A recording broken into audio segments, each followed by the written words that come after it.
എത്ര നല്ല മനുഷ്യനാ ഈ ഗഫൂർക്ക.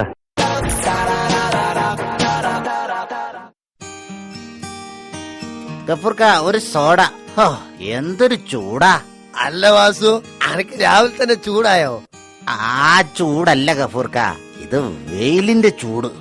നമ്മളെ കാലാവസ്ഥ ഒക്കെ മാറിപ്പോയടോ. ഇനി അങ്ങോട്ട് മഴക്കാലത്ത് വേനലും വേനൽക്കാലത്ത് മഴയായിരിക്കും. എന്നാ തോടാ മോന്തിട്ട് കായ് എന്നിട്ട് പോയിക്കളി.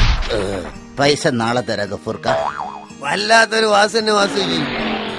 പറച്ചോനെ, ഇത് ഏതാണ് സാധനം? ഡിസ്കവറി ചാനലിന് ചാടി വന്നാണ്. ഒരു സോഡ. സോഡ തരാ. കായുണ്ടോ? കായോ? എന്തിന്റെ കായ്? മുരിങ്ങാക്കായ? മുരിങ്ങാക്കായി മാങ്ങാക്കായി ഒന്നല്ലടോ. പൈസ പൈസ പൈസ ഉണ്ടോന്ന് രാവിലെ തന്നെ ഒരുത്തം വന്ന് ഓസിന് സോഡ കുടിച്ച് ഇപ്പൊ പോയിട്ടേ ഉള്ളൂ. ഞാൻ ആ ടൈപ്പല്ല. എന്നാ സോഡ. അല്ല, നിങ്ങളെവിടെ കണ്ടിട്ടില്ലല്ലോ മുമ്പൊന്നും. ഞാൻ എന്റെ കാമുകിയെ കാണാൻ വന്നതാണ്. രാവിലെ ഇവിടുന്ന് ബസ്സിൽ കയറുന്ന ഒരു കുട്ടിയിലെ വെളുത്ത് നീണ്ട് മെലിഞ്ഞ സാരി. വെളുത്ത് നീണ്ട് മെലിഞ്ഞ സാരി? അതന്നെ. ഇന്നലെയാ ഞങ്ങള് പരിചയപ്പെട്ടത്. അത് ശരി. ഇന്നലെ പരിചയപ്പെട്ടപ്പോഴേക്കും ഇന്ന് പ്രണയം മുട്ടിട്ടോ? പറയാ.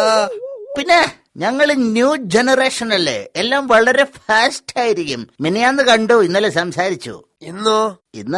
ഇന്ന് ദാ അവള് വന്നു. പറയടോ. ഇന്നോ? ഇന്ന് ദാ കണ്ടോ.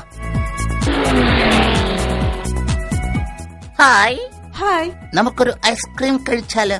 എന്നിട്ട് ടൗണിൽ പോയി ഹോട്ടലിൽ വിശ്രമിച്ചിട്ട് പോവാം. Come on darling. അല്ല മോനെ, നിങ്ങളെ മൊയ്ലെല്ലാം കഴിഞ്ഞോ? No problem.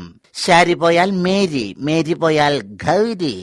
മോനെ, ന്യൂ ജനറേഷനെ ഇതാണല്ലേ നൂറ്റാണ്ടിന്റെ പ്രണയം. ഇയാളൊരു ഹംക്കാണെങ്കിലും നല്ലവനാണ്ട.